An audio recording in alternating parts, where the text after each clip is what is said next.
Bonjour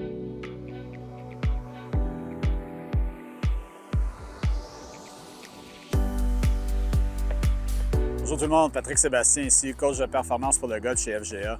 Donc si vous êtes comme moi, une fois que la saison de golf commence, j'ai de la difficulté à trouver du temps pour m'entraîner. Pourquoi? Parce que je veux passer plus de temps à pratiquer, plus de temps sur le terrain de golf. Mais pour moi, les entraînements, c'est un non négociable. Je dois absolument continuer à m'entraîner. J'ai eu 50 ans cette année, puis je le sais, si j'arrête de m'entraîner, je vais perdre ma force, je vais perdre ma mobilité, puis je n'aurai pas la longévité dans le golf que je recherche. Donc voici une nouvelle stratégie d'entraînement que j'ai commencé il y a environ 1 mois et demi et que j'adore. Pourquoi? Parce que ça me permet de continuer mes entraînements, de maintenir la force que j'ai, de maintenir la mobilité que j'ai, mais ça prend beaucoup moins de temps. Donc la stratégie, c'est des entraînements d'une seule série. Ce que je veux dire par ça, souvent quand on s'entraîne, on nous dit faites 3 séries de 10. Donc disons que l'exercice c'est des push-ups, on fait 3 sets ou 3 séries de 10 ou 3 séries de 10 avec les squats. 3 séries de 10 pour les abdos. Là, ce qu'on va faire, c'est qu'à place de faire 3 séries, on fait une seule série de chaque exercice. Donc, je vais choisir peut-être 4 exercices.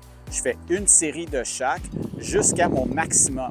Donc, si je fais des push-ups, au lieu de faire 10 push-ups, je vais faire mon maximum de push-ups.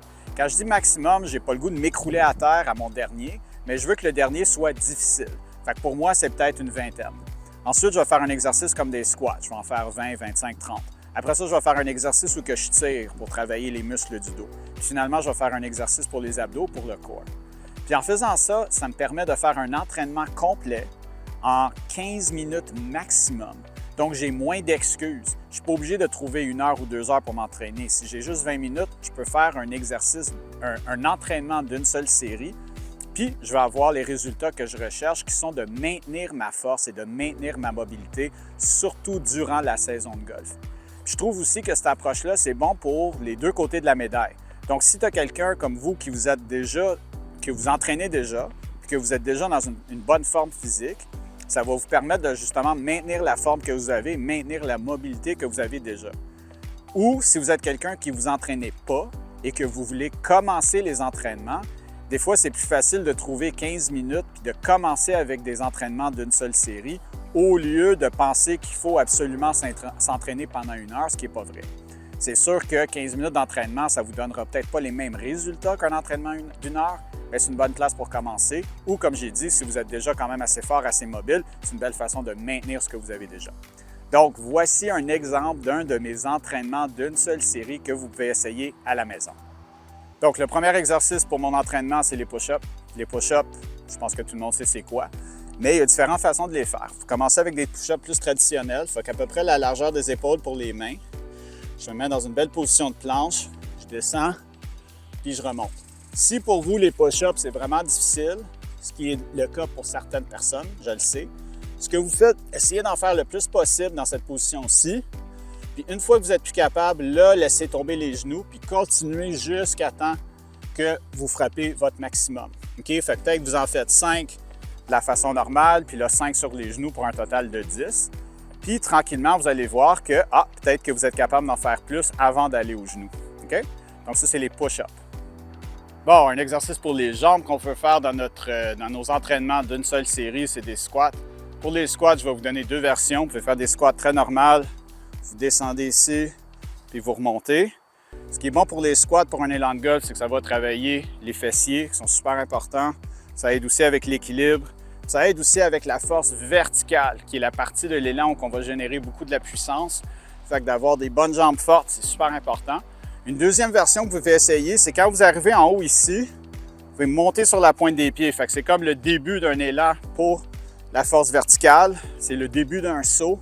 Fait qu'on arrête sur les orteils, puis on redescend. On arrête sur les orteils, puis on redescend. Ça, je vais en faire peut-être 15, 20, 25, dépendamment de la journée, dépendamment de combien d'énergie que j'ai ou de la force que j'ai dans les jambes cette journée-là. Donc, le prochain exercice que j'aime inclure, c'est un exercice où que je tire. Fait que push-up, je pousse. Cet exercice-ci, je tire. Donc, on appelle ça des rows en anglais. Puis j'aime utiliser ma bande de résistance. Si je n'ai pas une place pour ancrer ma bande comme sur un arbre ou sur un poteau, je peux me servir de mes pieds. Fait que je suis assis avec les jambes étendues comme ça ici. Je mets l'élastique autour des pieds. Une bonne posture. Je tire. Puis j'essaie vraiment de sentir les muscles du dos qui embarquent. C'est pas juste mes bras qui travaillent en ce moment, c'est les muscles du dos. travail pour tirer l'élastique. Ça, je vais faire, disons, de 10 à 15 répétitions, dépendamment de la résistance de notre élastique. Puis mon exercice pour le core, c'est un exercice de rotation avec un outil qui est peut-être pas super familier dans le monde du golf. C'est une masse. La masse, j'ai découvert ça grâce à un ami à moi, qui est un super bon entraîneur à Montréal. Dans le monde des arts martiaux, on s'en sert pas mal souvent. C'est quand même assez commun dans les gyms maintenant, fait que c'est possible que vous allez trouver ça dans votre gym. Ça, c'est une masse de 5 livres, mais ça peut aller jusqu'à 40 livres. Puis ce que je fais avec ça, c'est que je fais une simulation de mon élan de golf. Mais je ne la prends pas avec les mains collées. Pourquoi? Parce que tout le poids est distribué ici au bout.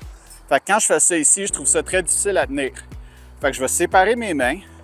Je me mets dans ma position de golf. Je vais faire mon élan arrière. Puis ensuite, je vais descendre, puis je vais arrêter à la position d'impact. Puis j'y vais très lentement parce que j'essaie de renforcer mon corps. En même temps, je ne veux pas me blesser parce que là, j'ai quand même pas mal de poids dans les mains, beaucoup plus qu'un bâton de golf en tout cas. Donc, je tourne, je descends lentement, j'arrête à ma position d'impact. Et l'arrière, je descends lentement et j'arrête à ma position d'impact. Puis pour s'assurer d'être bien équilibré dans les deux côtés, on va changer de côté. Même si on ne frappe pas de ce côté-là, on veut quand même travailler les deux côtés. Donc, et l'arrière, je descends, j'arrête à ma position d'impact. Et l'arrière, je descends et j'arrête à ma position d'impact. Fait que ça, c'est un excellent exercice pour le core, un exercice de rotation, puis ça peut aussi vous aider à renforcer les mouvements dans votre élan de golf. Donc voilà, c'est mon entraînement d'une seule série.